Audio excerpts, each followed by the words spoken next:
Mixed martial arts. Mixed martial arts. How do we like our martial arts? We like it mixed. Yeah. Yeah. Woohoo. Weird vibes to start, guys. What do you mean? Why would there be fight. weird vibes at the beginning of this show? We could say. This is the voice of Alexander Kaylee. You may have also heard the voice of Casey Leiden and also of Jed Meshew. Thank you for tuning in to what is the UFC Macau preview show. You may have seen that it was rescheduled for noon ET. You may have then seen that some news may have broken around noon ET, some news out of Ireland, some news regarding a pretty famous name in the combat sports world. You guys might have heard of him. His name's Conor McGregor. Now, obviously, guys, this is a really sensitive topic we're about to address here. So first we want to say, again, we are going to talk about UFC Macau, but I think it would be a little bit silly if we didn't mention the massive elephant in the room that I'm sure everyone in the comments will be concerned about, which is the news that just broke that Conor McGregor has been found liable for sexual assault in a civil case that began this year, but dates back to December 2018 when these allegations actually first arose. So again, it's hard to sum up everything that just happened, guys, because again, this is a case that went back 6 years. But I'll do my best right now. Jed will ably help me fill in the blanks if I'm leaving some important things out. But a woman named Nikita Hand, we now know her name because again she did the civil case this year, and I believe under Irish law, neither the accused nor the accuser are there's an anonymity protection or anything like that. So Nikita Hand is the woman in question, and she accused McGregor in December of 2018 of sexually assaulting her. I don't want to get into the gritty details. They are quite, you can find them at mayfight.com. You can find them on other news websites. They are quite grotesque. They are quite heinous. At the time, so this was originally when these came out, the police were investigating. No charges were ever formally laid against Conor McGregor. This has to be clear at the time. No charges were laid against Conor McGregor. And after a 2-year investigation, we found out in January 2021 that there would be no prosecution of Conor McGregor either. However, that same month, that January 2021, Hand and her team did file a personal injury lawsuit, against McGregor, which now is what we were talking about here. So a personal injury lawsuit, which is meant to seek damages, and it has nothing to do with Conor McGregor potentially going to jail or anything like that. So when you guys saw the news today, as I'm sure you have by now, he is liable for sexual assault. He has been ordered to pay approximately $250,000 USD, something like 240,000 euro. And as I believe as of now, the case is resolved. The Conor McGregor did plans to appeal. So that's where we guys. Again, this is guilt.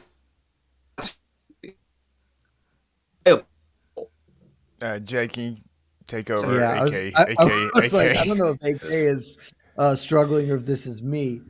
Jed thoughts. I know. Well, AK figures the comments down. I'm just kidding. Way to go, Canada.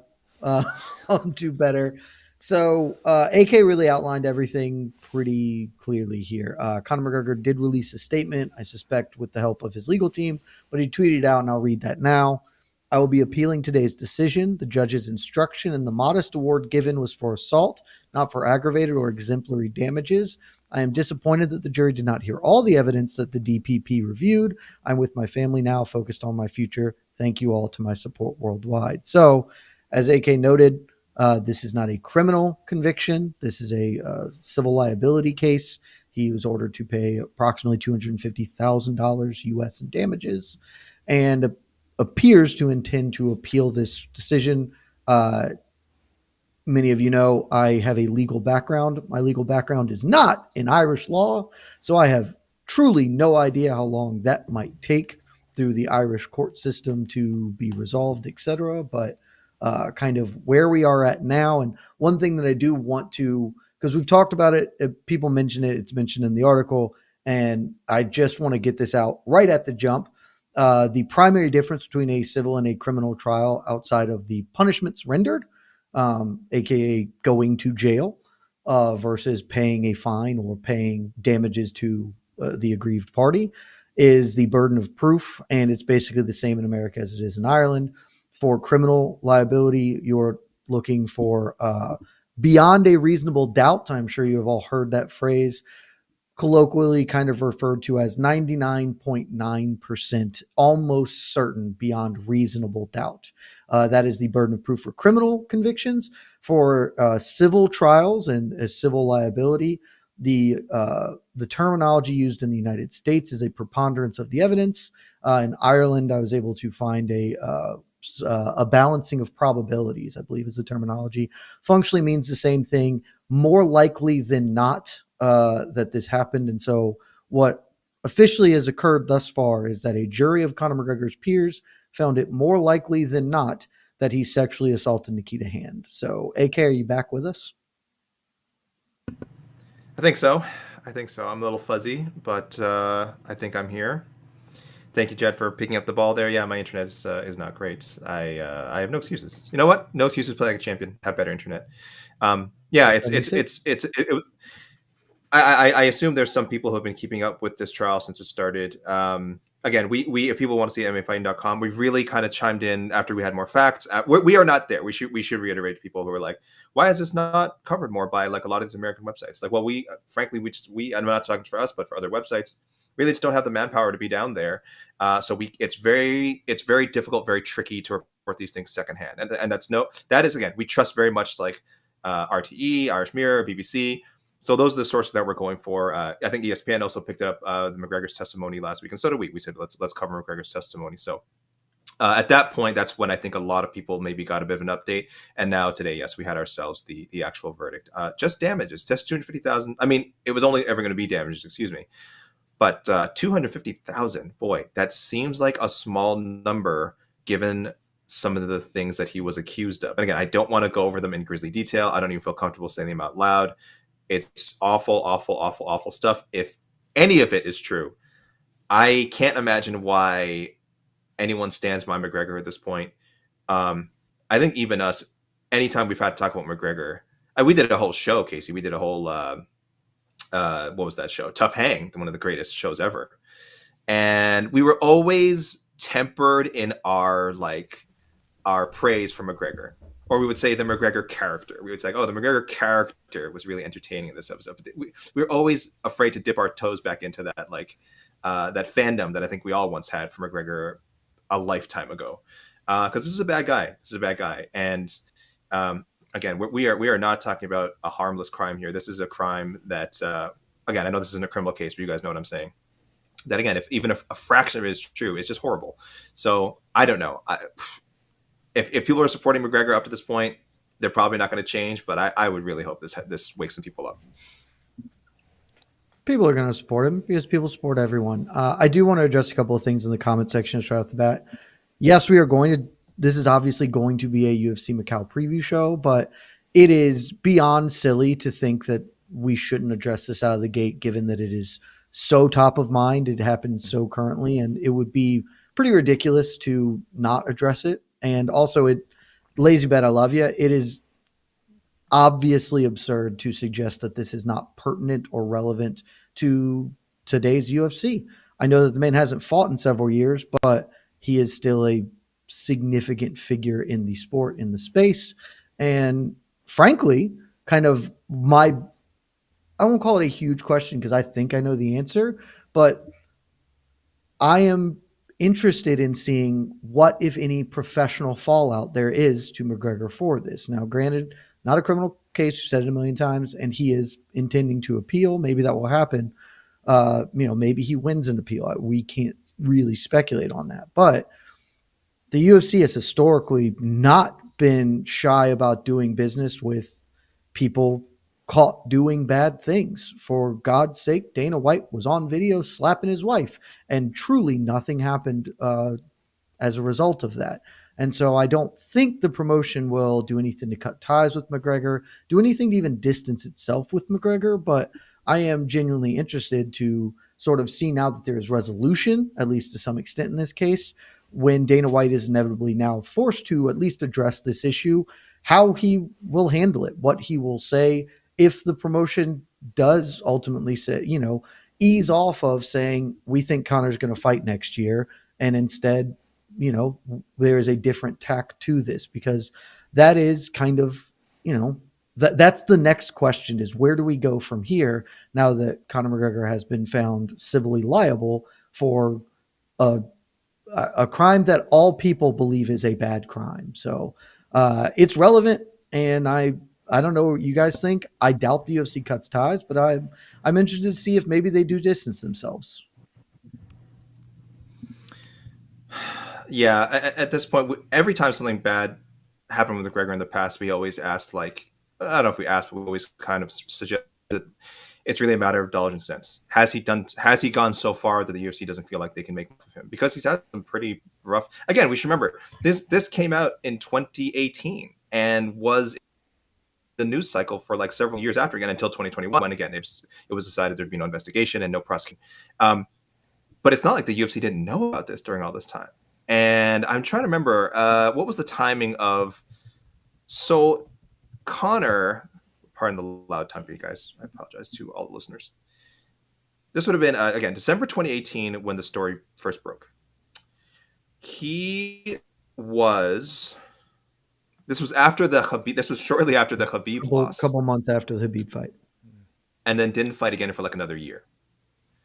So in a sense, and I don't want to say it wasn't necessarily because of that. I don't recall. He was suspended. He was suspended for the brawl, right? Something like that. So that I think coincided with this news. And I guess the UFC didn't really have to make a choice back then. And then by the time the Poirier fight rolled around, that was the same month that it was ruled again. They found out the investigation was not going to lead to criminal charges. So UFC's never really had to make a choice. And also, they've never been to this point where he hasn't fought in so long. Clearly, the promotion doesn't need him. If they were going to cut bait, this would probably be the right time to do it. I just have a hard time believing that's going to happen. I do think there's some loyalty there between Dana and Conor, some very, very screwed up loyalty. And I feel like with the streaming deal coming up too, they're going to complete his contract. They're just going to wait for this to, as terrible as it sounds, like blow over in some way.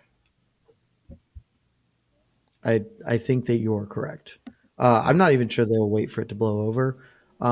Insofar as that they were probably waiting anyway. Most recently, Dana said that he expects Conor to fight at the end of 2025, back half of the year.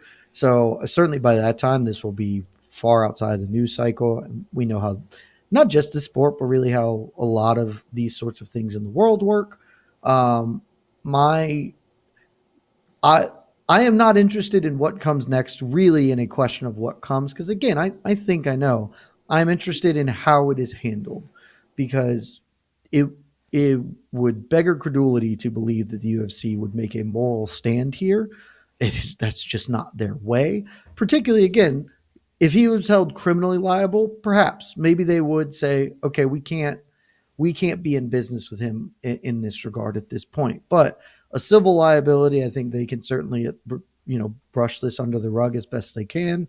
And I am truly, my question is Dana going to say some horrible shit about this? Because it's possible. I hope he doesn't. I hope he says all the right things and they say, we're not, Conor needs to get his life in order before we talk about him coming back. But we've already seen some of the backlash to this jury verdict come out. And so I just kind of want to see how it goes from here. But yeah, it's not a bummer because this is not new. It's not the only assault allegation against him. But, just another tough day in the sport in some regards. Yeah, it's just sounds so weird for us to say that we're about to like start talking about UFC Macau. So we'll jump over to that in a second. But again, we know anyone who's been keeping up with the news cycle at all. Yeah, well, I mean, parts of it for sure. Again, this just it's such a, even with McGregor being inactive, even when a lot of us just kind of writing him off and wanting to say, this guy just doesn't need to be considered a relevant figure anymore. We're not there yet, right? He is still a giant in the combat sports industry. And so, yeah, it has to be talked about. And listen, I don't want to, I hope for Miss Hand's sake that like this gives her some sort of closure because, again, the money it's to him is nothing, to Conor is nothing. I don't know if to her this amount of money is going to change that much. I'm part of her. Obviously, the reasons that she's went to the civil case is she has said she is suffering from PTSD, that she is unable to return to regular work. And if that's true, this has obviously affected her life in a huge way, personally, financially, every way you can possibly imagine. So I feel like the money, if I would love to hear it was a bigger number. It's not, but if it provides some sort of peace of mind for her, then that's great, because I guess that's all you can hope for when you're dealing with someone who has so much more influence, so many more resources, and so much, it's disgusting to say, so much esteem in the public eye with so many people. So anyway, Like- that's all where I'm with that. That's all I really have to add to is I just hope the victim, Nikita Hand, has found some sort of closure in all this, and I just want to applaud her straight bravery to go out there and make comments on this and put herself out there when when she, for a while, maybe the rest of her life, will be getting very just, I can't even look at the comments right here. Like, people are saying some pretty jerk off things, and I've looked at other social media platforms, and it's just as bad. So I'm just hoping she finds some sort of closure and can move on and in a positive way from all this. Yeah, absolutely. And I will say that we could talk about the money and maybe that not being enough, quote unquote. When you're in the space, when you talk to people historically, and this, varies person to person. I certainly hope this is true from his hand. You consistently hear that any sort of justice gives you peace of mind. It helps give you closure. Holding someone to account, even if it is not in a criminal liability way, as I think most people would aspire for or hope for in things like this, feels to have been seen. And so I certainly hope that she is among that group and that she moves on with her life and that we can move on, frankly, from Conor McGregor in this sport. I think it would be better if we could. That's probably a vain hope, but we can move on from him in this discussion, guys, because there are other things to talk about. All right. AK? Sorry, I'm still processing a lot of this, and also McGregor's statement, frankly. We're doing some work on the side here, guys, so apologies if I'm a little distracted. But let's just make a clean break. Let's move on. I see people in the comments being like, it should be an emergency pod. We talked about this. The problem is, if we do an emergency pod, then the Macau show gets pushed back, and then all the people in the Macau show want to talk about the emergency pod. There's not really a clean way to solve what happened because of timing. So you're just sort of getting this how it goes. That's unfortunate, but it's the reality of the world. Yeah, it was an awkward situation, guys, and we part of me was also like, gosh, it just sounds so salacious to do react to Conor McGregor. We don't want to do a react pod. Yeah, sexual assault liability. Like, it just, I don't know if there was a great answer, so maybe we should have done a separate episode. But what's done is done, guys. What's done is done. You're here now, and we're going to move on to UFC Macau, a card that is going down in a matter of hours, really. I mean, this is not... we need to tell people this is not, your usual Saturday night festivities. 12 and a half hours, baby. Or 13. 12 and a half hour, 13-hour time difference.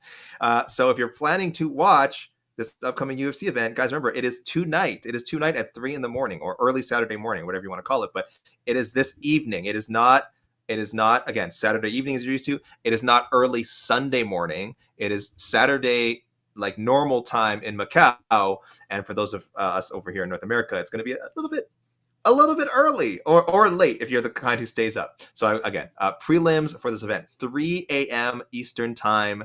The main card should start around 6 a.m. Eastern time.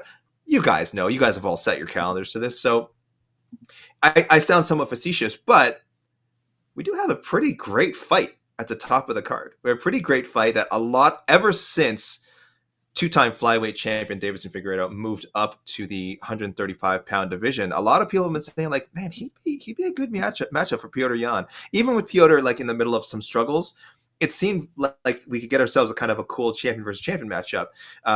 Figgy looking great at 135 so far. Petr Yan just recently broke what was a rough streak, finally got a win after some rough luck inside the octagon, and not like all terrible performances, just kind of ending up on the wrong side of things. and now they meet in Saturday's main event. So, Jed, give me your thoughts on this matchup when it was first announced, and how jazzed you now with it coming up. When it was first announced, I other people were way more high on this, both as like a thing that they just wanted to see and like fantasy matchmaking than I ever had. I think because I've just been like, so had a blind spot for Figgy Smalls up at bantamweight. Just like, I don't know, he's cool. Put him in against anybody. Doesn't matter to me. I think this fight does make a ton of sense, particularly for him. And it is objectively a really, really great fight. Petr Yan has lost 3 of his past 5. Granted, they've all come against elite opposition and some, really close losses in there. But still, for a guy who a few years ago we thought would finally be the dude to put together a sustained bantamweight title reign, his sort of drop off in the past couple of years has been very, very unexpected, at least for me. And Figgy, was supposed to be that guy at flyweight. He was going to be the guy to bring order to the division in the absence of Demetrius Johnson. When they're trying to get rid of it, he saved it by being exciting. And then he has the tetralogy with Brandon Moreno. And then suddenly, okay, well, now he's a little older. He's bumping up. Let's see where it goes. And his run at bantamweight has been unbelievable thus far. 3-0, great performances in all of them. Arguably deserves a title shot already. And now he's getting, I would say, an ironclad look to get the next title fight. Maybe not the next one, but for his next fight to be a title fight. So it is an awesome fight. Stylistically, I think it's a little less awesome. I am interested, but I feel like I have a good read on how this fight is going to go down. But all the trappings, everything surrounding it. I mean, this is A+ MMA. In the words of Jose Youngs, this is high level mixed martial arts. And so everybody should be excited, especially because if you're like an East Coaster, you can wake up at, 8:30, 9 a.m. on Saturday and just catch the main event. And that'll be pretty sick. Yeah, it's always fun to have MMA at like unconventional times, especially when you've got like a big fight to actually look forward to. So I'm not complaining. I don't think anyone's complaining. I don't think anyone's complaining about necessarily. It's either you're going to watch it or you're not. And listen, this is the internet. You can watch it whenever you want. You don't have to watch it live. You can if you want to be cool like me. I'll be online, guys. You might. Not to be selfish, I would like it if people kept me company because I don't know. Chad, are you gonna be up with me at 3 a.m.? Casey? We haven't talked about what time I have to wake up for this. I'm open to being up at 3 a.m. I'm more open to being up at 4 because we start the Mahashate is like kind of interesting, but not interesting enough for me to really want to wake up. I'm pretty interested in waking up early enough to see Lonnie Kavanaugh because I like that kid a lot. But, certainly by 6, by the main card, I'll be up there with you. Yeah, my plan was, because I'm Pacific, so my plan was you're actually... just staying up. No, I was actually going to plan to actually wake up around 2:30 a.m. and start when I figured around the main card starts. So I think I'm going to have to miss a few fights. I am going to miss Machado because I do have to, because I'll be doing the post show about 6 a.m. Yeah, so I'll have to catch up on the early prelims. Yeah, but this isn't too bad. If you're just tuning in for the last few fights, it's not that bad. It's not that. It'll be like, it'll be like 7 or 8 a.m. It'll be like, closer to 8 by the time Yan and Figgy come out. So, but I do like that the UFC is doing this for the local times. Yes, of course. Good. It makes it fun and unique for us. This should be how it normally is. But it's a bit of a shame we couldn't get Zhang Weili on here, though. I know that a lot of the buzz is she's trying to make some move up to 125 to fight Valentina. So she can't. I get it. I guess nothing's interesting her at strawweight right now. Not that it's a bad division. I have long been a defender of the strawweight division. She has 2 viable challengers in front of her. Well, 1.5. Well, I was going to say Tatiana Suarez, unfortunately, should have been. Virna, of course. We'll give Suarez a half title. Virna deserves a title shot. She's got to do that. Shevchenko's got people to handle. No. This would have been a really nice spot for Zhang. But that's okay. She has bigger things, and maybe they want to save her for a pay per view for next year. Hopefully we see Zhang fight again because it's been a while and Zhang is great. But fighters we have now here are great as well. Yeah, we got some Yan action. Jed, you and I talked about this before. I know you talked about this on No Bets Bar. You do have a Yan parlay. Absolutely. Of course we do. You had the double Yan. Yan. Pass up a gimmick like that? Come on. Yan, baby. Let's go. Yeah, so obviously you are leaning towards Yan in the main event. I guess you have to for betting purposes. Yeah, it's interesting. I'd say I also just think he is, like, outside of the gimmick nature of it. So we're clear, even if I thought Figgy was going to win, I love a gimmick. I will live and die on a gimmick over reason and rationality. I originally did the triple Yan parlay. I don't remember what the event was, but it was Yan and Jan Blachowicz. Someday and again. That was some of my best work, frankly. But like I said, I think I have a really good read on this fight. I guess I'll be wrong if I'm wrong. We'll find out. But I do think that this is where the Figgy Smalls up at bantamweight kind of comes to a head. This awesome run that he has been on. No disrespect to his opponents, right?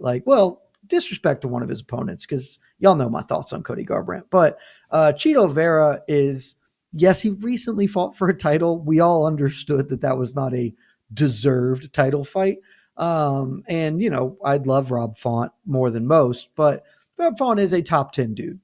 He just lives at the back end of the top 10, top 15-ish.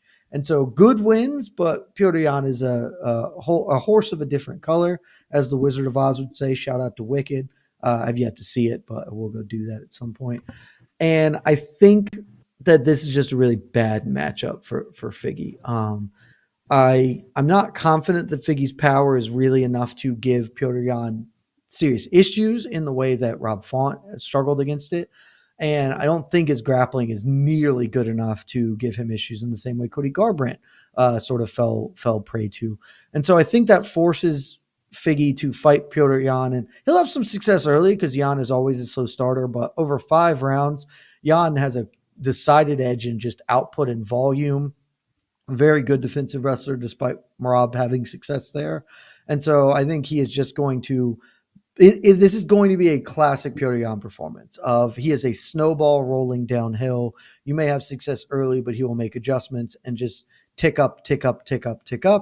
And particularly with Figgy, who doesn't have bad cardio, but is not a strength of his game, his cardio. So I think that Yan is either going to win this inside the distance late or win an increasingly wide decision as this fight carries on. I was a little surprised to see the line was so heavily in Jan's favor. Is it because how much of it being a 5-round fight do you think factors in that? If this was like a co-main event somewhere and a 3-rounder, would it be considerably closer?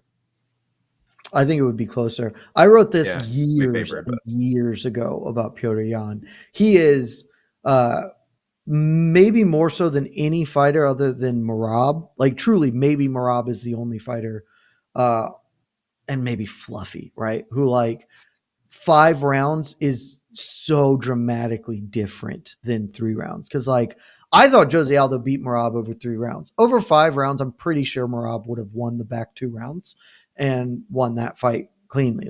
It is such a strength for fights to be elongated for him. Petr Yan is exactly that way. The longer a fight goes, the better he is served. And so when he first, I wrote this back when he first was starting to get into 5 rounders. Once he's into 5 rounders, everybody's cooked because nobody's going to be able to hang with him in rounds 4 and 5. And sort of his consistent adjustments that he makes and sustained output. And so over 3 rounds, he punts the first round of most fights. And so then you just got to win 3 minutes of the second round in a 3-round fight to beat Petr Yan. Considerably different mathematics at play here. And I think that if this were 3 rounds, I would think Figgy maybe has a chance. 5 rounds, I think it is pretty clear, should be a big favorite for Yan.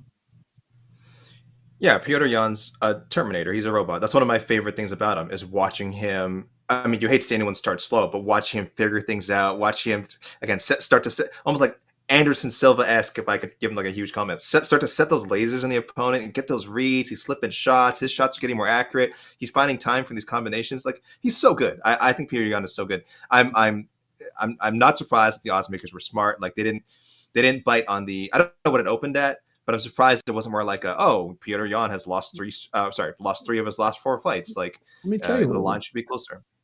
But they saw that we saw the Aljamain Sterling fight was the second one was not like it wasn't like a blowout. Like, I scored it for Aljo, but that was a pretty damn close fight. Sean O'Malley, obviously amazing fight, very close. A lot of people thought Petr won, and then Merab is Merab. You know, losing to Merab, there's no shame in that. Merab is the friggin' champion. So it's one of the most, like, I think for a fighter's reputation anyway, it should have been like one of the least damaging 3-fight losing streaks at this level. Like, I think any fighter when they reach this level, if you see them lose 3 straight, you think, oh no, maybe like he's lost something. But this is one where you had to have watched these fights. You had to know the circumstances.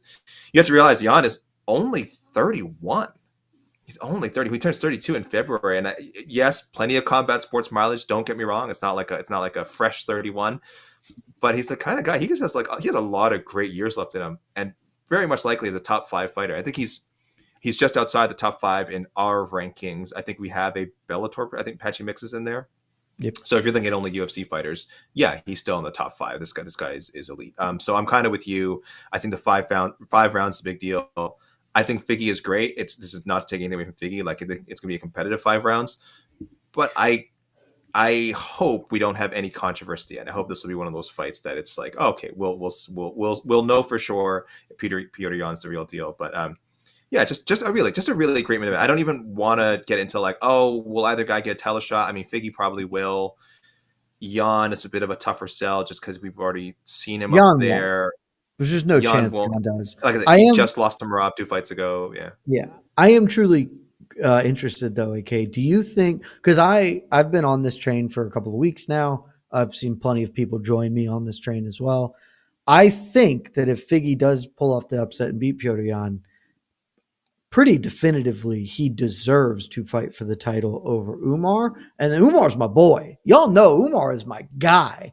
And I think that if Figgy wins, Merab should fight Figgy next instead of Umar. Do you think that will happen though, AK? I think it's very possible. Technically, Marlon and Piotr would be a better win than just Corey Sandhagen, right? If we're doing math, if we're using science, because that is the big knock on Umar. And Rob Font, excuse me. So that is the big knock on Umar. He doesn't have the strongest resume. Like, the eye test is very strong. I would pick him to beat all these guys that Figgy beat. But you got to put in the work, right? You got to put in the work. You got to get the matchups. Again, some of this is out of Umar's control, and that's fine. But that's how the fight business is, right? It's a lot of it is based on luck and opportunity. So yeah, I'm very comfortable with Figgy potentially getting this title shot. I think it's a sellable name too. I know the UFC has never thought much of flyweights, and frankly, flyweights have not been like a blockbuster draw. Even the greatest flyweight of all time, Demetrius, I'm sure he was never the headliner of a card that drew substantial box office numbers. But the UFC also just likes guys that, you know, once you reach a certain level, there's just certain guys they like to keep in the mix for title fights. Guys and gals. Holly Holm, guys you may have heard of. Uriah Faber when he was around. There's people they like, people that are very easy to do business with. That's probably the nicest way to put it. I think Figgy is one of those guys for sure. And I think meeting a fight between him and Merab would be extremely painless. We still don't quite understand what Merab is doing with the whole Umar situation. Well, Jed, you do. You think you're pretty confident that he just doesn't want to fight Umar? Yep. And if that's the case, don't believe what people tell you. Believe their actions. And all of Merab's actions are that he does not want to fight this dude. Not that he is scared of them. I never made the claim that he's scared of them. Please don't put it in my mouth. I said that he's scared of them. He just doesn't want to fight him. Yeah. No. I'm gonna jump in. I'm gonna jump in real quick. Yeah, please, Casey. Do you think that is that good prize fighting by Merab by kind of waiting till this fight happens? Because I feel like that fight could have been signed for. Yes and no. If he was outright saying I'm gonna wait, then yes. But that is not how he's handled it. My entire thing about Merab is that what he is doing is not wrong. How he is doing is awful. Like when the UFC clearly has Umar in the stands and Joe Rogan goes to you and says, do you want to fight Umar next? And you say, I love Dana White. I want to be friends with Dana White. That's bad handling of your career. And then afterwards, when you're like, I will fight him, but I also like, he doesn't deserve this fight or whatever. Like he could have just said, I want to wait because if Figgy beats Petr Yan, there's no question that he deserves it. And then Umar can get next or he can fight somebody else. But that's not how he just has handled it incredibly poorly because for as good as Serra Longo is as a team, as coaches, they are obviously exceptional. 3 different generations sort of champions from there. They can't do PR for shit. Like I don't get it. They can't do PR at all. I know it's not the same, but this kind of feels like a Wish version of Jones Aspinall. Yeah. Is this like, okay? No, really. No, everything Jed said. Everything. Take what he just said about like I have Jones Aspinall. Yeah, Timu Jones Aspinall. Yeah. Yeah, everything Jed just said. The phrasing is exactly the same. I don't have a problem with what he's doing. I have a problem with how he's doing it and how he's presenting it. That's exactly what he says about Jones. If Rob just came out and just say, "Hey, give me FU money and I'll fight Umar." I mean, yeah, I mean that'd be part of it, but like just be less obvious about. I think these guys think they're more clever than they are, and that fans are dumber than they are. I think fans are smart. I don't think these guys are particularly clever. I think they're great athletes, great fighters. Sometimes they're really funny. I think Merab's skits are hilarious. But when it comes to managing, once they reach a certain point, when it comes to managing like their call outs and who they should fight next and who they should sort of like build up as their potential challengers, they're just all over that. Even Bilal, bless his heart, like we had that weird digression, like, oh, maybe Shavkat and Usman should fight each other. And I know it was a like just a kind of like throwaway comment or a tweet or whatever it was, but once you put that out there, you are inviting so much criticism. It is now part of the MMA document that we all share, that we can all access at any time. And it's going to hound you forever. Like some of these guys just need to be more strategic. They need Jed. They need to hire Jed. I have offered my consulting services. You have.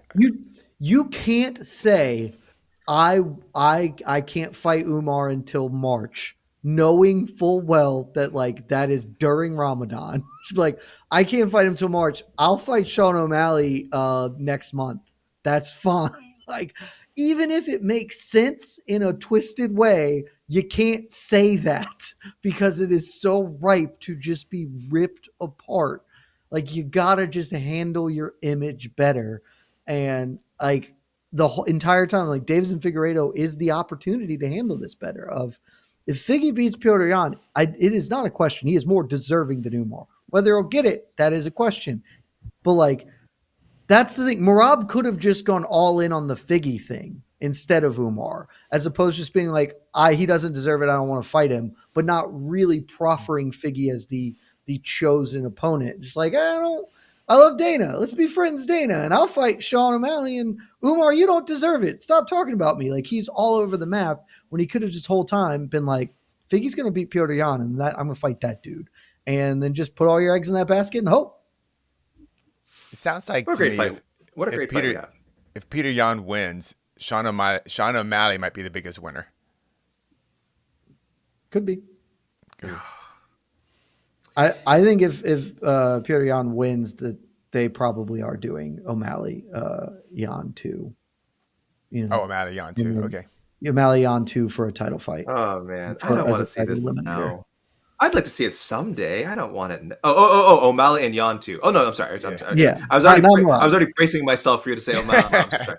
No. O'Malley Yan 2. I'm totally F with. Yeah, that was great. That fight was so great. Because that fight was good. They'll do it 5 rounds this time. I don't think that there's really a world where O'Malley can get a title fight right now. Particularly surgery. You know, he's out till like the spring or whatever. True. So, True. And Yan is out of it. Like if Umar wins, maybe Yan's back in it, right? Like if Umar does get the title fight and wins, Yan is sort of right there. But I think Yan will just need another win after this one. And so that fight makes all the sense in the world. Put it down for Otno.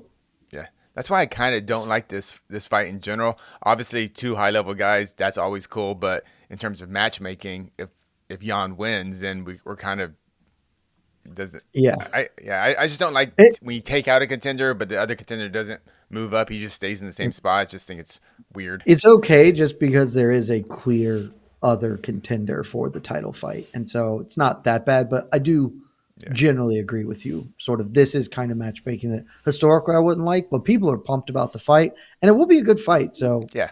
don't be that mad about it. Yeah, this is all I want to tell people is regarding Saturday's main event. Like, just enjoy it. Just enjoy it. We love talking about title implications. We love talking about legacy. We love talking about all that crap. But this is just a great fight. This is just in a void. This is like, man, they have given Macau a banger. They have given the loyal fans who, again, depending where you are, it might be a bit Might be the best fight of the year. Like not of the year, but of the remainder of the year. Yeah, not of the year, but like the fights left really this year might be the best. Also, I was trying to figure out, based on our rankings, I think this card has more or as many ranked fighters as 309. I could be wrong. So we should tell people, obviously, 5. You're looking at UFC rankings, right? I'm looking at 309 and ballparking our rankings. Oh, okay. I believe 5 fighters or 6 because Tybura on 309 were ranked. And I know for a fact we have at least 6 fighters ranked. It would only be 6 though. So we had, so it'll be the same. We have 5 fighters. We should have. Oh, John wasn't ranked, was he? No, neither was Stipe. And neither was Michael Chandler. Oh, we pulled Michael out? Oh, then this definitely is. Then this only has 4 then. Well, let me remind people. So our rankings, if you are inactive for 18 months, you're out. It doesn't matter if like, oh, you're inactive for 18 months and then like, oh, but you've got a fight coming up in 2 months, which was the case with John. We're like, no, once you cross the 18 months, you're gone, especially because it's not a guarantee you're going to make it to fight night. That actually happened with Chandler. I think we took him out. And then a few people were like, oh, he has the Conor McGregor fight happening in like 6 weeks. And we were like, does he? Does he really? And guess what? He didn't make it back until UFC 309 just happened. So we had this, and we did the same thing. Happen. Yeah. And we did the same thing with John. And we were like, okay, we know UFC 309 is coming up, but it's John Jones. We just saw this fight canceled once. So technically we only had like 3 people ranked last week. Tybura was the only ranked heavyweight on our charts. The UFC had, of course, Miocic ranked. They had John Jones ranked. They had Michael Chandler ranked. So, but for us, it was like 3 people. So there's actually more people on this card. Ulberg, Oezdemir, Ricci. 3 fights. Yan and Yan and Figueiredo. So that's how we get to 4. That's how we get to 4 fights above replacement. Oh, there it is. Okay. Do you want to? Do you want to quickly explain your ranking right now? Fights above replacement tussles. The proprietary method of ranking fight night cards devised by myself and Shaheen Al-Shadi, the villain, Shaheen Al-Shadi, the rogue, the scoundrel. It's exactly what it sounds like. It is fights that are better than replacement level fights. And there are a combined 4 of them.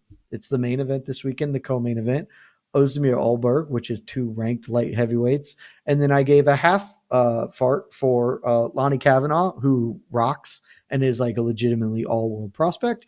And I was feeling generous, and I threw one to, I may be pronouncing this wrong, so I'm very apologetic, Wang Kong, who is the woman who has a 62-second knockout in a UFC debut, beat Valentina Shevchenko in kickboxing a billion years ago, former world champion Sanda combatant. So like it's got a little bit of buzz to her. And so I threw her a half one in there as well as somebody who, people are standing up and taking notice of. I could have been real generous and given it to Niam Jargle Tumandimbaril, because that kid is freaking fun on wheels, baby. But 4, that's a good score for a fight night card. Just quickly on Wang Kong, I was, when she smoked Victoria Leonardo, I remember I was a little bit like, people were going crazy on social media.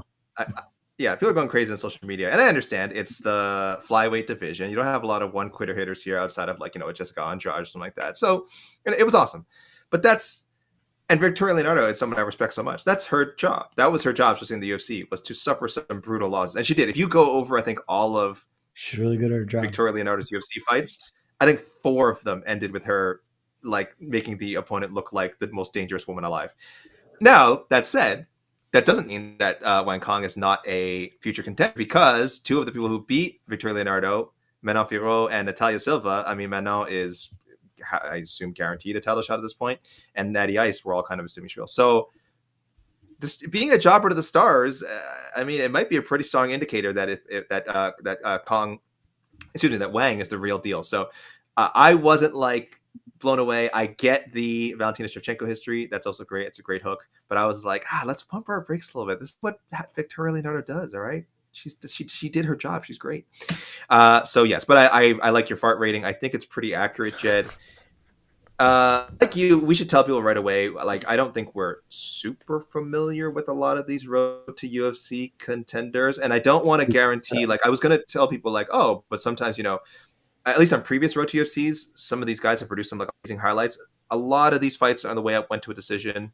Nothing wrong with that. I'm just saying, like, this tier, guys. You didn't get like bangers. I do want to shout out, guys, if you ever want more information on the Chinese MMA scene, Asian MMA scene, outside of even road to UFC, shout outs to Chris Presnell at MMA Ecosystem on Twitter. Go to subscribe to his YouTube, check his social media. A lot of coverage of these kinds of fighters. And I'm ashamedly, I don't follow the Chinese or Asian MMA scene enough, but there are some great writers out there, some great media members.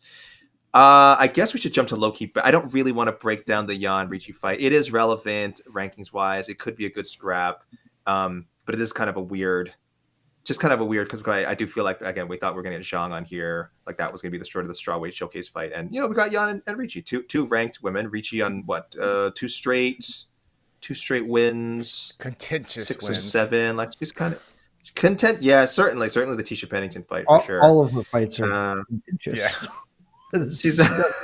She doesn't win or lose clean. Yeah, and Yan coming off a tough loss to Zhang Weili, where she wasn't like killed, but, you know, pretty one-sided win for Zhang. It was fine.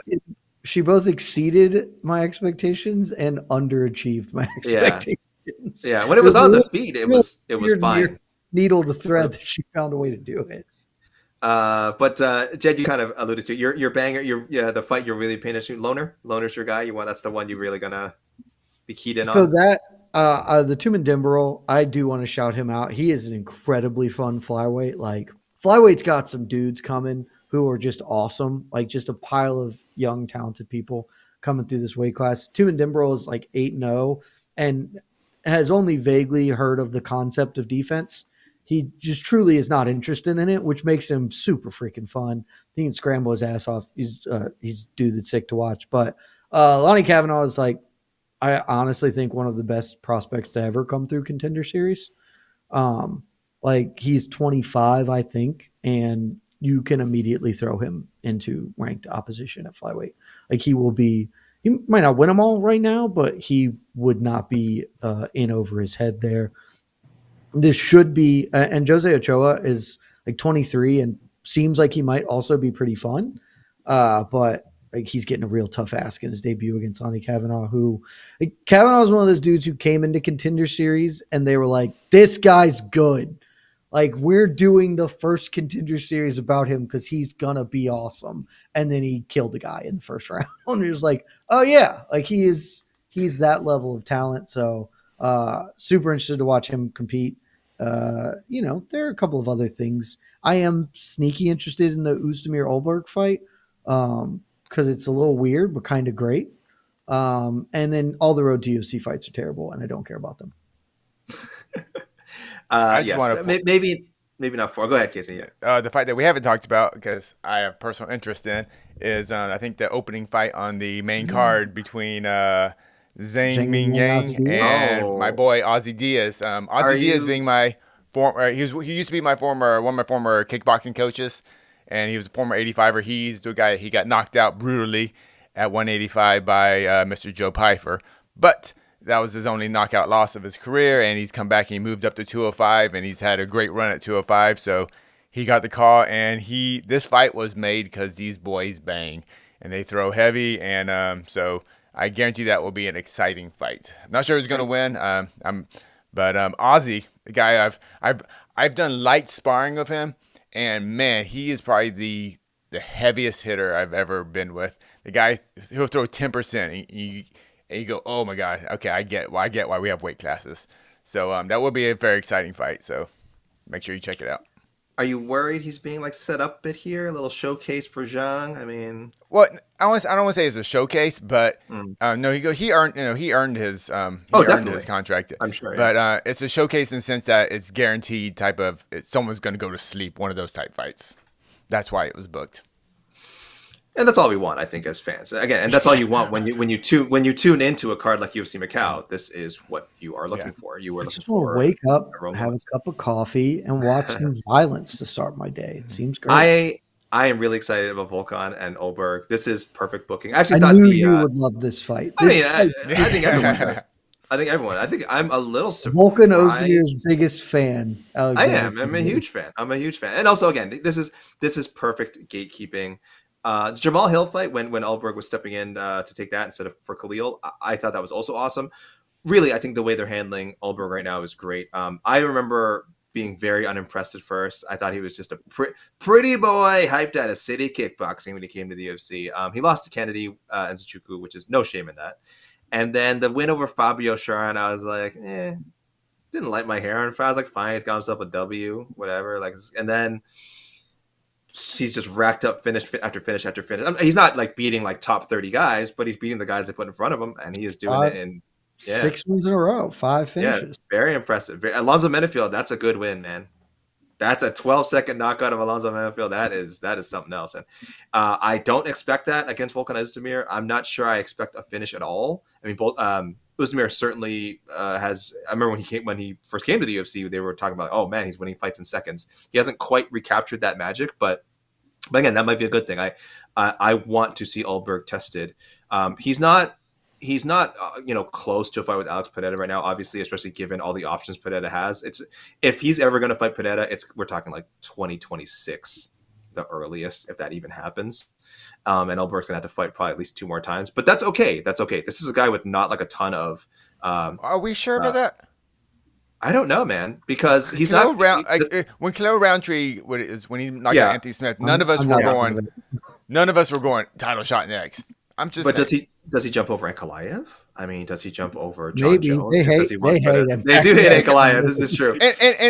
And will we complain because we'll go, well, Ankalaev deserves it, but there's gonna be a banger fight, so who cares? I mean, we're in this. It's the exact same storyline if Ulberg wins. It's the exact same storyline.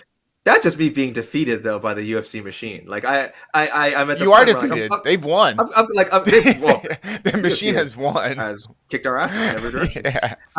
But yeah, I of course, and I like Khalil. So and I had actually like Mike. If you listen, you don't like Ulberg, or he doesn't. Hold on.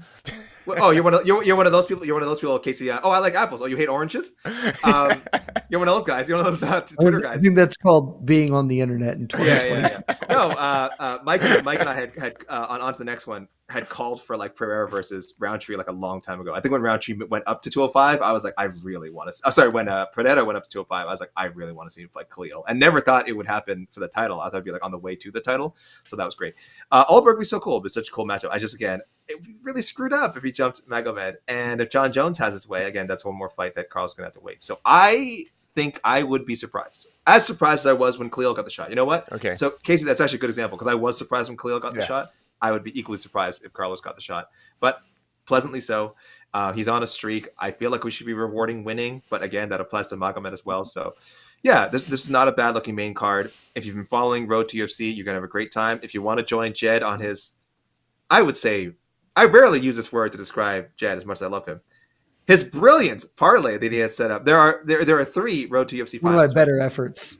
There's 3 finals, right? Bantamweight, strawweight, and what else the other one? Women's. Flyweight. Strawweight. Yeah, strawweight, flyweight, and bantamweight. And you are predicting all 3. Well, not predicting, but putting in a nice little wager. All 3 to go over the high road. Over the 1.5 parlay. Over 1.5. Excuse me. The high road parlay, and based on how the fights have gone previously, they're on their way to the finals. They were all awful. It looks pretty okay. So if you're going to interchange those guys, otherwise, some deep cuts here. I think Mahashate Mota is actually really, really fun preliminary opener, but it's a really fun opener. It's good. Being at 3 a.m. is tough.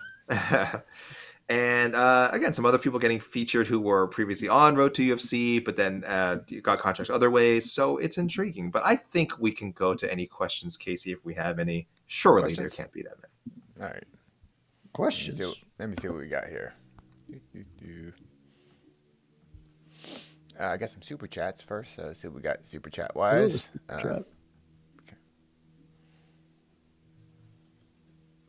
Kind of already talked about this, but yes. Sorry, let me read from RS40.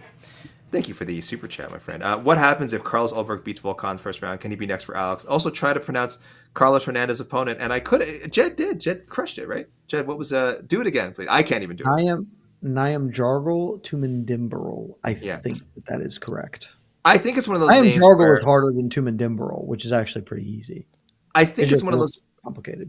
Yeah, I think it's one of those names where if you just try to pronounce every there's no silent letters or anything. It's like I think if you just try to pronounce every letter, you'll be okay. I know that's makes it sound more confusing, but sometimes we get confused when I think I remember when Khabib first came out, it was like, how do you pronounce Nurmagomedov? And I'm like, you just got to hit everything. Don't be cute with it. Hit every consonant. Wait, what name are you trying to pronounce right? Who's the guy who's fighting Carlos Hernandez? Casey, I want to see you give it a shot.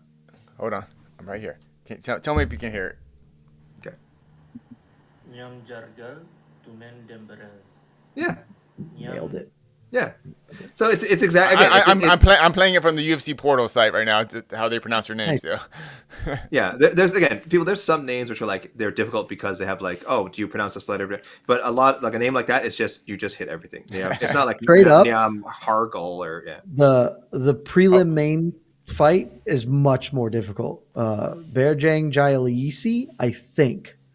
The guy fighting Yusu Young, I think that's Berjang Jayalisi. But that is way more difficult than Tumendimbarol is. I don't know if it's Bayer Gang or Bayer Zhang. I have no clue. Oh, and it's not. I think earlier we said it was Wayne Kong. It's actually pronounced Wayne, almost with a T. Wayne Song. Stop it. Yeah, it's not Kong. I was very disappointed. I did not know that. Wait, this is embarrassing. Well, that's better because in my head I'm also conflating it with Wang Chung. Wang Cong. Okay, yeah. I'm Chinese enough that I am a Canadian-born Chinese man with a very tenuous grip on my culture. I fully admit this. I am Chinese enough that I can say Chong. Okay, I see. Yeah, Wang, Chong. Okay. This is so bad. I hope none of my relatives are watching because they're just laughing their asses off. They're like, "Oh my god, look! He's actually trying to speak Chinese for once." It's just embarrassing. I guarantee you, they are disappointed in you. Okay. Yeah, not angry, just disappointed. Just shaking their heads vigorously. This card really may have the most difficult to pronounce names for Westerners. For sure. Yeah. Deiveson Figueiredo isn't a easy one. That's giving you a high Scrabble score. I still don't know if I'm doing it right. I still don't know. Frankly, Lonnie Kavanaugh is that's a real that name's not every day with an apostrophe in the middle of it. Is it Lonner? I am not 100% sure on how you actually pronounce it. I am believe that he goes by Lonnie as a nickname. But yeah, and freak Mashate is not easy either. Yeah. We have do we know the broadcast team? I would hope Laura Sanko's on this, right? I have no idea because I know she has done a lot of Road to You. I don't know I would bet a lot of Road to UFC. I would bet a lot of money that Fitzy's on this one. Yeah, it's Fitzy. Okay, I trust these.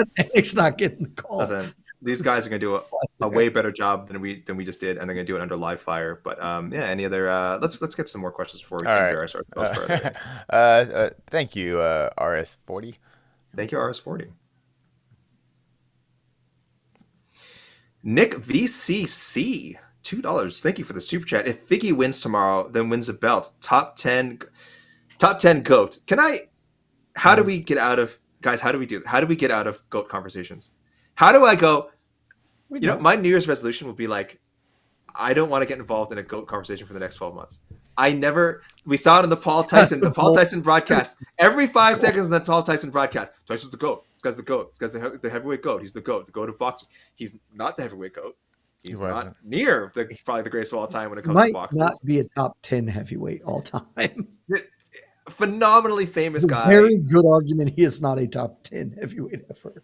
Insanely entertaining, like most entertaining heavyweights ever, most entertaining boxers ever. Throw him in your top 10. Go for it. Have at it. Like those fighters that they just like that inexplicable like it factor. Top 10, no question. Throw Iron Mike in there. But I'm tired of that. Obviously, we had the next day with John Jones and Stipe. Oh, GOAT. Oh, Stipe is the heavyweight GOAT. Oh, John Jones is the GOAT. It's fighting the heavyweight.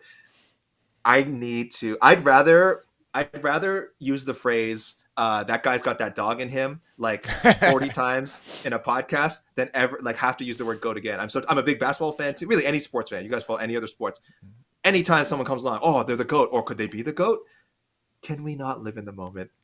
Can we not live in the moment? Can we stop trying to say something? First of all, it's like insane. Actually, my problem with this, there's no top 10 GOAT. You're either the GOAT or you can't be. We don't rank GOATs.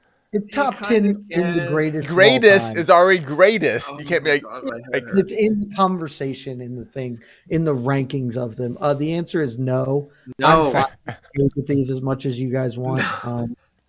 What are we here for? That's what we do. Make an argument at that point. It's fine, but I've said this a bunch in the past couple of months because of how topics have gone. There are 6 fighters that are inarguably in the conversation. They are the only 6 that are there, and so that's your top 6. And it is Anderson Silva, Fedor Emelianenko, John Jones, George St. Pierre, Demetrius Johnson, Jose Aldo. The top 10 has those 6 in it, and then you got 4 remaining spots, and you can fill that out in a number of ways. I would argue pretty heavily that Khabib probably sort of has a claim to the 7th seat there, the first man out of the GOAT conversation. And then you're talking 3 spots to fill with the likes of Alexander Volkanovski, and Israel Adesanya, and Matt Hughes, and Dan Henderson, and Daniel Cormier. And so I would say no to Figgy. If you want to put him in there, it wouldn't be a miscarriage of justice, but I would say that his career is demonstrably lesser than Daniel Cormier's. And I don't currently have Daniel Cormier as a top 10 fighter all time. So no. Do you have any bantamweights in that list? Jose Aldo. Oh, whoa. I mean, Dominic Cruz being there if he hadn't lost 7 years of his career. The issue is Dominic Cruz very well could have been in that, but he didn't fight for 6 years. And Bantamweight has not had someone to have a sustained level of success that merits their automatic inclusion in the top. It is light. I mean, you will also notice that lightweight isn't there. Khabib is the kind of lightweight guy, but he's out of the top 6. I think the uniqueness of his career merits him being sort of defaulted into a top 10 spot ever, though. It's so weird because to me, lightweight and bantamweight are the 2 best divisions, but since they're so dang competitive, no one can kind of step out and just be the GOAT because they are so good. Yeah. It's just a weird thing. And the weight class between them is also amazing, but has just so happened to have dominant champs. Yeah. 3 unbelievably dominant people, 3 all-time great fighters in it, in Aldo, Volkanovski, Holloway. And so, it's very early. Topuria seems like he might be the next dude. It's a very weird thing. It's weird. Yeah. I don't know. We live in this stupid era where Umar will, if he ever gets that title fight, will beat Merab, defend the title once, and then go I'm going up to 145. I'm going up to 155. I'm like, can I just see you sit in the division and get Usman tried. I know we can poke holes in Usman's resume. I know the Covington and Masvidal wins just haven't aged well. At least he was staying in his division and defending his title. At least he was trying to rack up Usman has a very good argument to be. He tried. All time, right? Certainly just over Figgy, even if Figgy gets a second belt. I would say because if Figgy gets a second belt, his probably gonna talk about you know what? I'm going on one more. I want to become a triple champ. He's not gonna stick around at 135 and just rattle together 6 or 7 title defenses. It's not gonna happen. So the other thing too, and I didn't realize this at the time when I sort of started thinking this thought process out of the sort of how I have things categorized is realistically, every person in the list that I gave you was the best fighter in the world pound for pound. And that is kind of, I think, an important piece of this. At no point in time will Deiveson Figueiredo be the best pound-for-pound fighter, not because, he also just happened to be at the same time as this other dude, but just he wasn't. He lost fights too, and great accomplishments, but there were also losses in there. Where it's like Khabib was the pound for pound best fighter in the world. Islam, who's probably going to join that list soon, best pound for pound. John, obviously, Aldo, GSP, DJ, Anderson. Like these were all the best fighter in the world for a period of time. And as great as Figgy is, he ain't ever been that. I just don't want to talk about GOATs anymore. I can't do it. I that will be my mission in 2025. I'm telling you, just to steer away from those conversations as much as I can, and just myself, just not use that phrase. I just can't. When did that term come about? Boy, I mean, it's been around for a long time, but when did it become not that long? Not that long ago. It was. In my mind, I feel like it was within the last 7-8 years. 7 8 years. Longer. I think longer. Like, I don't think people use the term GOAT, not nearly with the ubiquity that it has at this point in time. Yeah, it was always all-time great or your Mount Rushmore, but now GOAT's like the one. But I don't know. I like Mount Rushmore way better. But I Pantheon. When you're in the Pantheon tier, when you're at the top level, you are in the executive suite. That's it. And there are only 6 dudes in that. And Khabib is guarding the door. I can't do it anymore. This is just one of those sports debates. Again, I don't care if you're talking about MMA, you're talking about basketball, you're talking about American football, you're talking about associated football, you're talking about hockey. I don't give a crap anymore. I just enjoy for what it is. All right. No more GOAT talk. We'll just keep it on an open scoring. All right. Oh, God. I'd rather talk about. I'd rather, if I had to choose between them deciding the major organizations saying, you know what, we're implementing open scoring tomorrow, and fans deciding we're just not going to have GOAT conversations for a year, I would pick open scoring 5 million times out of I would love to see that. I would like. So, are you telling me that you are against my proposal that MMA fighting add a GOAT rankings to our rankings? We are gonna. This is a discussion to be had at another meeting when I am less angry. All right, moving on. Thank you, Nick. Another super chat from our friend RS40. Wow, RS40, thank you. Will Gary and Shavkat fight more than once? That's a great question. This is our new UFC 310 co-main event. Not for an interim title, guys. I think that was a bit of confusion. It will not be for an interim. It will be a 5-rounder. Oh, 5 rounds. It will be a 5-rounder. Yeah. Which is how these things should be. Like I think some people are a little disappointed. Why didn't they let them fight for an interim title? And yeah, I mean, if it would get them more money, I'd encourage as well. But again, they should be getting more money. One, taking such short notice, and for a 5-round fight, if you get booked for a 5-round fight, you should get paid more money. I don't think this is a crazy take. I think more time in cage equal more money. This is no. So yes, it won't be more time in cage. Yeah, and then it's true, quite possibly. And then other people saying also but don't you want to give interim titles so it guarantees they're the number one contender? How's that working out for Tom Aspinall? What? How's that working out for Tom Aspinall, guys? So the belts are props. Interim belts are maybe the most meaningless props of all.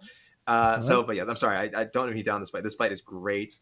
Big props to both guys for stepping up on this because they have a lot to lose. I mean, both guys have a ton to lose here. This is not whatever happens, both guys will be held in higher regard after. No, man. No, fans will be having their so-and-so's exposed takes. Oh, this guy's all they are ready to unleash the cannon. Jed, before you chime in, I'll just answer real quick. Will they fight more than once? I will say no. I think this is it. Yeah, I'm going to say no because I think Shavkat's going to kill him, and so there will be no impetus to run this fade back. Okay. I do have a question, AK. Also, shout out to Master of the Universe. The GOAT animated show is pretty obviously The Simpsons, but for those who know, it's Batman the Animated Series. There you go. I'm with you. Thank you, Kevin Conroy. The Simpsons has been on for 40 years. So hold on. All right. You got to default to that. American animation, we'll say by the way, also American animation. Oh, fair. Totally fair. I can't speak to anything else. But AK, would you feel better about interim titles if we didn't call them interim titles?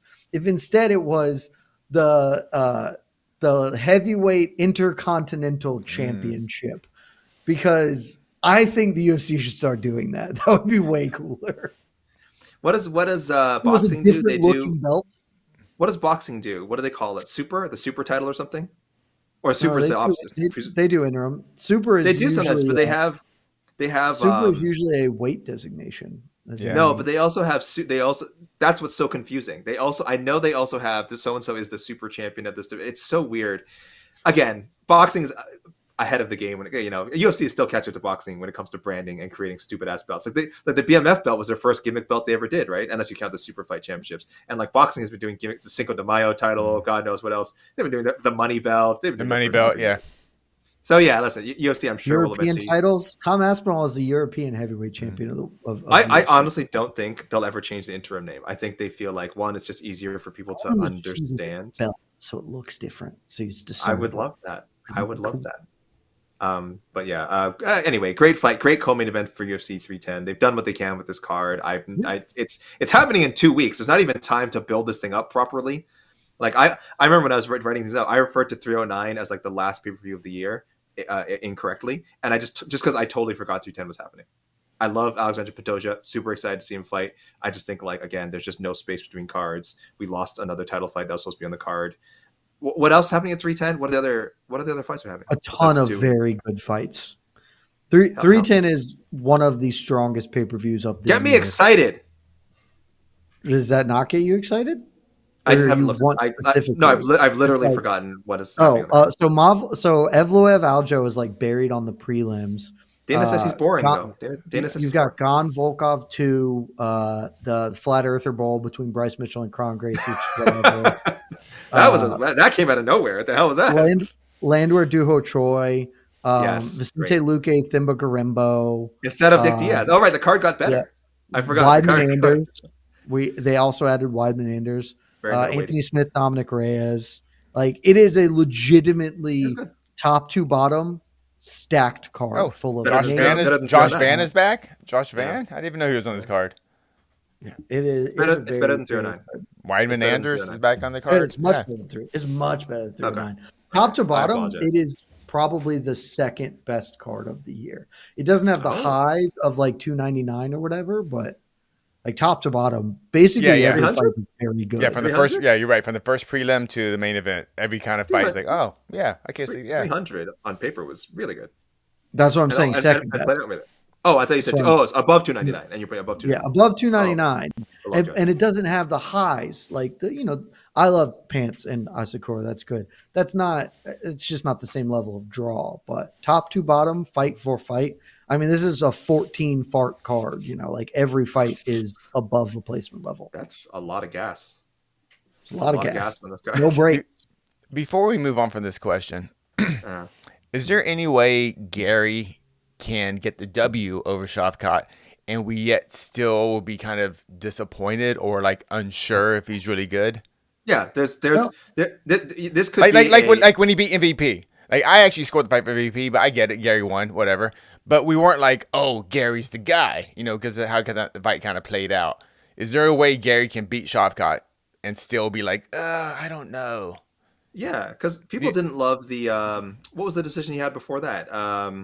I know, but this is Shavkat though. MVP. I'm talking MVP. That we weren't like sold on Gary when he beat MVP.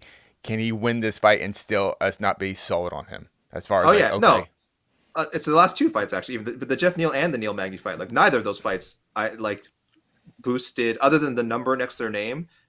None of those fights like boosted Gary's stock that significantly. As far as people saying like, oh, he beat Magny, he beat Neal. They weren't like, oh, well, he's definitely going to win a title. Like there was a lot of criticism over some of those, and I thought those were fine performances, but there was definitely a lot of like, oh, he didn't skyrocket after. Maybe it's because he's not getting finishes, which I think is unfair.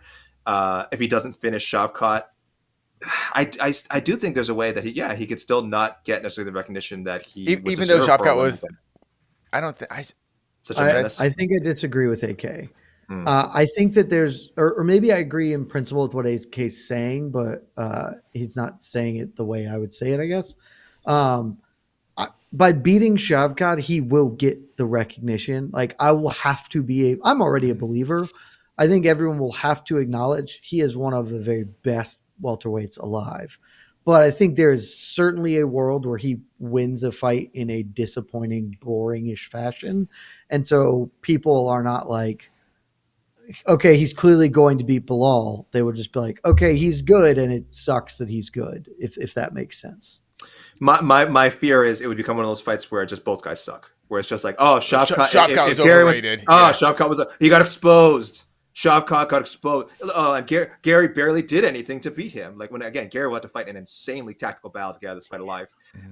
Which at times may not be the most crowd pleasing thing, but he's not going to go balls to the wall trading shots and submissions with Shavkat. It's just not the smart thing to do. So I think Jed, you and I are in agreement that Shavkat's just going to win anyway. But I do think there is a world where we get bad MMA takes on it with like both. Shavkat got exposed. Gary bad MMA takes. I've heard they exist. Those don't happen. I heard they sometimes happen. Casey, anything else before we kind of dip out of here? Oh, sure. Talked about that. Thank you again, everyone, for tuning in, by the way, from Macau, and for if you were here from the beginning, for putting up with an awkward start. If anyone wants our take on the Conor McGregor situation, you can find it right at the beginning of the episode. Lazy bed. Is the Asian market one of the true final frontier markets for the UFC to conquer? Will the Shanghai PI facilitate this? Listen, guys, in general, it's a kind of a difficult market to conquer. Many have tried to varying degrees of success. I think the NBA has done pretty well. I think that's probably one of the North American entities that has really kind of got a foothold in there. Having Yao Ming helped for sure. That boosted it big time. But then a lot of sports, I'm thinking about, again, I was talking about association football, right? Soccer. I'll save you guys time. Soccer. I remember when they tried to start a super league. I love that you call it association football. It's very. I'm a cultured sports fan. I don't know what the soccer is, but of you. Just as shorthand to make it easier. You can just call it football and call ours American football. That's what I like to do. But then I also have Canadian football. It's super confusing. No one has Canadian football, buddy. No one's doing that. Great. We just had the Grey Cup. Shout outs to my Toronto Argonauts. Another Grey Cup. To bring another Grey Cup home. It's hard to break in there. Again, when they tried to, there was I don't know if anyone remembers the Chinese Super League. They poured shitloads of money into this league and it failed. It just failed. Money is not the answer. I think the UFC is really going about it the right way. I don't think they've tried to force themselves into the territory. I think, again, having stuff like Road to UFC, having shows like this, UFC Macau, where you're showing you are willing to put the spotlight on some of these fighters, is brilliant. And this is one of the benefits of having 40-something cards a year is that, they can I don't want to say throw away because that's pretty disrespectful to fighters, but they can put a card that feels like it's of less significance and have fighters on it who, I don't know if they're UFC level. I don't know if they're going to be future stars, but it shows they're invested in the region. They're invested in the continent, as it were. So will the PI facilitate this? Yeah, it'll help. I'm not saying that's going to solve things instantly, but it would not surprise me if UFC has like great success expanding into the continent of Asia within over the next 20 years. Would not surprise me at all. I think they're more well positioned than a lot of other North American sports leagues. The answer is no. Space is always the final frontier. Oh, God. But conquered by Tyrese and Ludacris already, but yeah. Also, spoiler. There isn't an Asian market. Asia is a vast geographic place that has many markets inside of it. And so while the Shanghai PI will facilitate expansion into China, specifically not Asia, but China, China has 1.5 billion people. So probably going to take more than one PI in Shanghai to really kind of he said facilitate that many human people. They said facilitate, Jed. Not is it going to just one as a full. India has 1.7 billion people or whatever. I don't know if that's fitting under the broad auspice of Asia, but there are many, many markets left to conquer because fighting is, as much as Dana says fighting is ubiquitous, the UFC is certainly not. So I think that they're doing well, obviously, and it certainly helps to have a Chinese champion to help in, with China. But again, I just want to be really clear. They're not going to conquer this market in 10 years because it's 3 billion people or whatever. That will be a lifetime of effort to get there. And they'll just never conquer it or whatever. They will just have footholds in various regions of the world. Yeah, they But yeah. can go to China twice a year. They brought a. When's the last time they brought a pay-per-view to China? It was.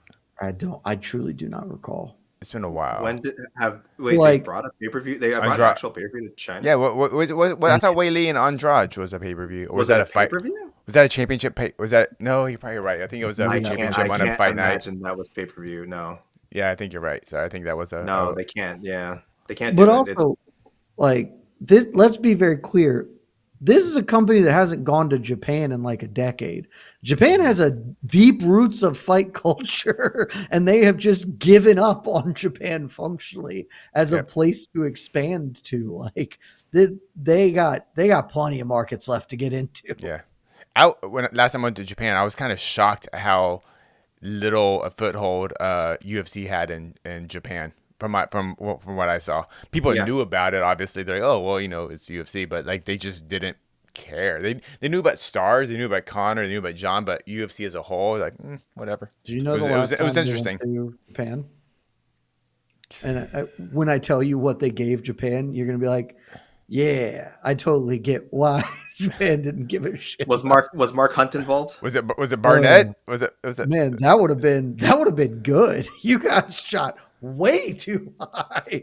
It was an event in Saitama in 2017, headlined by Ovince St. Preux versus Yushin Okami. Wow. I blocked things. I blocked that out of my memory. That was like that was I mean, hidden. there's some actual like decent fighters on this card. Like Daichi Abe's on there. Formiga fought there. Gomi fought. But like, come on, man. The main event Wow. was Yushin Okami. Of course, Japan stopped giving her shit. Rude. The disrespect. All right, Casey. Is 17. That is so many years. Yep. We're good, AK. all right? Is my internet working? Is my other question? Barely. I'm buffering Barely. on my Now screen, it, so- now it appears to be back. Barely. Okay. Can you hear me? Unfortunately. Yes, we hear you. All right, I'm gonna try to wrap this up then. Here we go. Get us out of I here. am, I've caught up. I'm like, I've caught up with good, the present. good job, AK. You killed it. Hopefully, I didn't miss too much. Thank you, everyone, for tuning in to UFC Macau. Again, if you want our reaction on the Conor McGregor news that broke today, the sexual assault verdict, civil case verdict, just rewind to the beginning of the episode, guys, and we had quite a discussion about it. But yes, UFC Macau. Remember, guys, tonight, not Saturday night. Friday evening, early Saturday morning, 3 a.m. Technically Eastern Saturday time, morning. 12 Pacific time. Yeah, I mean, really Saturday morning, but you know how people are out at the club like EKC, this is their evening. We all it fam. is We all tonight. fam in the club. We all fam. UFC Fight Pass what are in you Canada. pickpocketing? ESPN Plus in the United States, I assume, right, guys? ESPN Plus. It's not going to be on ESPN. It's not going Correct. to be on TV. Correct. Okay. ESPN Plus in the United States, UFC Fight Pass in Canada, and I imagine other markets. Enjoy, guys. Figgy and Petr Yan, awesome fights. Fight a lot of people have called for. Super exciting. So have Yan a Yan. great time. Enjoy. When are you Yan guys Yan. doing on to Enjoy. the next one? Are you just going to do it like tomorrow afternoon? We're to be determined. TBD. We We'll will see have a if post I'm- show. Real. Post shows around You 10 will? a.m. Eastern Saturday. Yeah. Like, I what do won't you be. mean I by won't you be on will? there. Am I on there? Buckle up, kiddo. Yeah, you're on there. Down. Thanks, guys. 10 a.m.